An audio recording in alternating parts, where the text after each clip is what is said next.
নমস্কার, বিকেল 5টার 5 মিশালি নিয়ে আমি অতনু রয়েছি আপনার সঙ্গে। এবং 5 মিশালির শুরুতেই জুনিয়র ডাক্তারদের কর্মবিরতি প্রসঙ্গ। তার কারণ এতদিন ধরে এই যে কর্মবিরতি চলেছে এবং এই কর্মবিরতি তোলার জন্য এবার সিনিয়র ডাক্তাররা তারাও চান যে কর্মবিরতি এবার তোলা হোক, কাজে যোগ দিন। সিনিয়ররা চান যে জুনিয়ররা কাজে যোগ দিন এবার।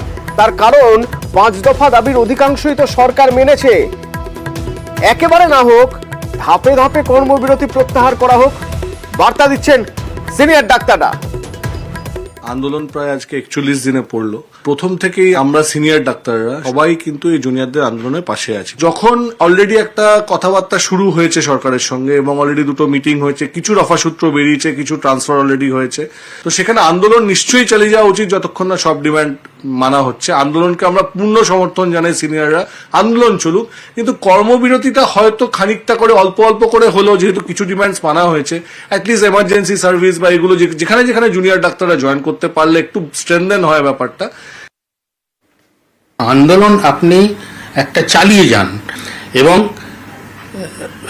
সেটা প্রয়োজন হলে সে আন্দোলনকে আবার নতুন করে আপনারা রূপ দিতে পারেন, সৃষ্টি করতে পারেন বৃহত্তর আন্দোলন থেকে, যদি দেখা যায় যে এরা এই সমস্যাগুলোকে ঠিক হ্যান্ডেল করতে পারলো না। কিন্তু আপাতত আমি বলবো যে আমরা সিনিয়র ডাক্তারদের অধিকাংশই এখন আমরা বলছি যে আপাতত তুমি কর্মবিরতিটা অফ করে দিন। যথেষ্ট কতগুলো প্রাইম দাবি দেওয়া তো মেটানো হয়েছে বা মুখ্যমন্ত্রী অনেকটা সময়ও দিয়েছেন। আমার সহকর্মী অভিজিৎ আমার সঙ্গে রয়েছেন। অভিজিৎ, একেবারে প্রথম দিন থেকে আমরা দেখেছি সিনিয়র ডাক্তাররাও পথে নেমেছেন, তারাও মিছিল করেছেন, জুনিয়রদের পাশে রয়েছেন, সেই বার্তা সব সময় দিয়ে এসেছেন। আজও তারা বলছেন যে তারা জুনিয়রদের পাশে রয়েছেন। তার পাশাপাশি তারা এটাও বলছেন অধিকাংশ দাবি যখন মেনে নিয়েছে রাজ্য সরকার, সেক্ষেত্রে এবার ধাপে ধাপে যদি কাজে ফেরা সম্ভব হয়। তো আমার তোমার কাছে প্রশ্ন, যে এই বার্তা যখন সংবাদ মাধ্যমে দিচ্ছেন সিনিয়র ডাক্তাররা, নিশ্চয়ই জুনিয়র ডাক্তারদেরও এই পরামর্শ এর আগে দিয়েছেন, তো জুনিয়র ডাক্তাররা এই পরামর্শ কিভাবে নিচ্ছেন? অভিজিৎ,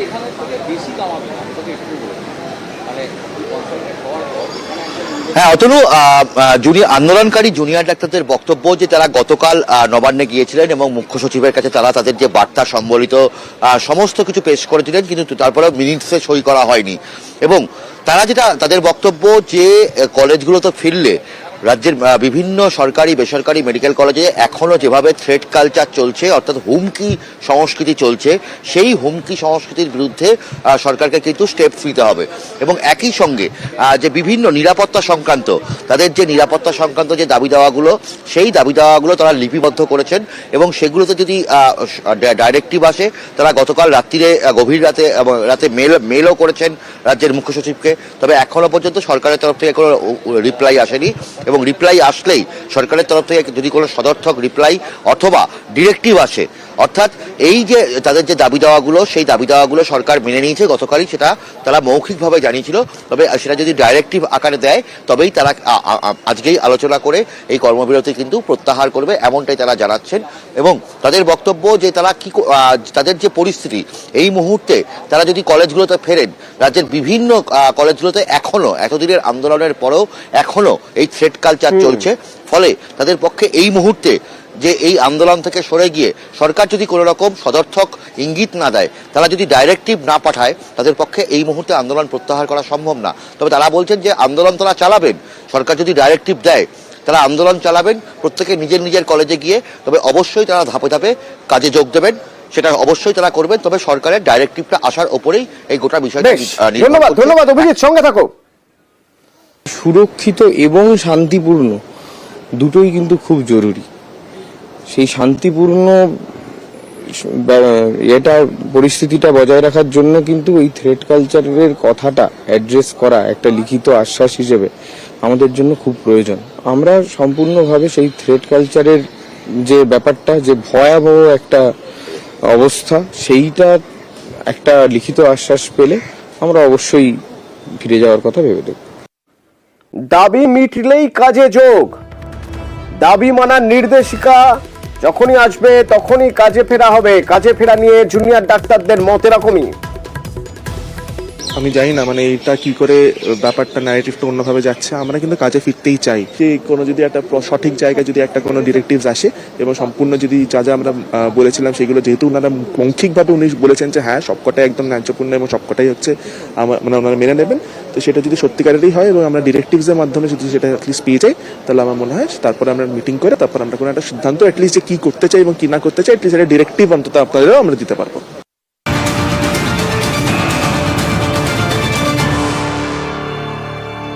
নারায়ণ স্বরূপ নিগম, সঞ্জয় বনশাল প্রত্যেকে বেআইনিভাবে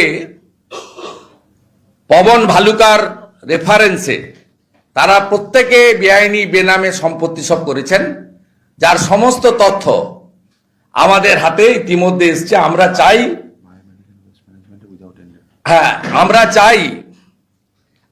চাই এনফোর্সমেন্ট ডাইরেক্টরেট প্রত্যেকটা টেন্ডার, জাতীয় স্বাস্থ্য মিশনের টাকা, পিএম কেয়ারের কোভিডের টাকা, এমপি ল্যাডের অ্যাম্বুলেন্স পারচেজের টাকা, এইটা দেখুক।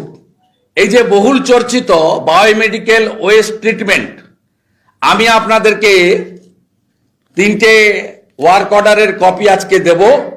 Without tender principal secretary health তার নোটশিট করে এদেরকে টেন্ডার দিয়ে দিয়েছেন। Letter of intent LOI of selection of operator common biomedical waste treatment facility CBM WTF for public health facilities Raniganj, Paschim Bardhaman. এই জোন ভাগ করে করে কল্যাণী নদিয়া জোন, কাটোয়া পূর্ব বর্ধমান জোন, একদম সেম পার্সনকে দিয়েছেন। এই কোম্পানিটার নাম Medicare environment management private limited, represented by mister Krishnendu Dutta, DGM operation, Belgachia near HMC। এই যে আপনারা খুঁজছিলেন biomedical waste treatment, doctor Sandip ঘোষের আক্তার আলীর যে অভিযোগ ছিল, এই অভিযোগে এই বিষয়ে উল্লেখ ছিল।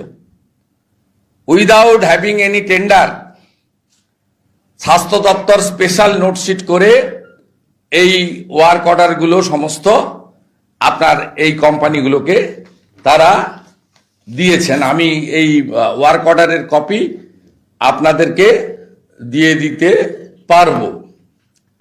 এর বাইরেও আপনাদেরকে আমরা আরো কিছু বিষয় আপনাদের আমি জানাতে চাই। তার মধ্যে নারায়ণ স্বরূপ নিগম, সঞ্জয় বনশাল এবং মহুয়া ব্যানার্জি, এরা কোভিড পিরিয়ডের যত দুর্নীতি হয়েছে, PPE কিট, N95 মাস্ক আর disposable gloves, West Bengal medical service কর্পোরেশনের মাধ্যমে এগুলো হয়েছে এবং এগুলোর সমস্ত সাপ্লাই করেছেন এজেন্ট হিসেবে, ব্রোকার হিসেবে অন্য পবন অরোরাদের সঙ্গে প্রদীপ চক্রবর্তী, পল্লব গুপ্ত এবং রবীন রায়, যে কথা আমি আগে বলেছি, রিটায়ার্ড, যিনি তন্তুজের ম্যানেজিং ডাইরেক্টর, তাকে সামনে রেখে আগের চিফ সেক্রেটারি এবং রাজ্যের স্টেট ইলেকশন কমিশনের যিনি চেয়ারম্যান রাজীব সিনহা, তিনি এই সমগ্র দুর্নীতি অর্গানাইজ করেছেন এবং আপনারা এগুলো পরপর দেখলে বুঝতে পারবেন। এগুলো এই যে প্রদীপ চক্রবর্তীর যে ফার্মাসিউটিক্যাল কোম্পানি BC ট্রেড আর ডিসেন্ট গুডস প্রাইভেট লিমিটেড, এরা এই কোম্পানির মাধ্যমেই এই জিনিসগুলো আপনার হয়েছে। এই তো প্রকিউরমেন্টের কথা বললাম, জাতীয় স্বাস্থ্য মিশনের অর্থের কথা বললাম, সুপার স্পেশালিটি হসপিটাল। আরেকটা জিনিস আপনারা লক্ষ্য করবেন, 2018 সালের আগে পর্যন্ত সুপারদের এবং CMUসদের হাতে লোকাল মেশিনপত্র পারচেজের অধিকার ছিল। এই স্বাস্থ্যমন্ত্রী তার মদতে, তার নির্দেশে 2018 সাল থেকে প্রকিউরমেন্টটা সেন্ট্রালি করা হয়। ঠিক একইভাবে পার্থ চ্যাটার্জি যখন 2013তে শিক্ষামন্ত্রী হলেন, তারপরে আপনি লক্ষ্য করবেন ডিস্ট্রিক্ট প্রাইমারি কাউন্সিলের যে জেলা ভিত্তিক প্রাইমারি শিক্ষক নিয়োগের অধিকার ছিল, ওই জেলায় যা ভ্যাকেন্সি হবে ওই জেলাতেই নিয়োগ হবে, পরীক্ষার মাধ্যমে, মেধার মাধ্যমে এবং ওরালের মাধ্যমে। পার্থ চ্যাটার্জি শিক্ষা দপ্তর পাওয়ার পরে ডিপিএসসির হাত থেকে সমস্ত ক্ষমতা কেড়ে নিয়ে বিকাশ ভবনে কুক্ষিগত করা হয়। সাথে সাথে 5টা রিজিওনাল স্কুল সার্ভিস কমিশন পশ্চিমবঙ্গে ছিল, তার কাছ থেকেও আপনাদের এসএসসির যে ট্রান্সফার ক্ষমতা, পোস্টিং ক্ষমতা যা যা ছিল এসএসসির, এবং জোন ওয়াইজ যে ভাইবা করে নিয়োগের যে অধিকার, সেগুলো সব কেড়ে নেওয়া হয়েছিল। এক্ষেত্রে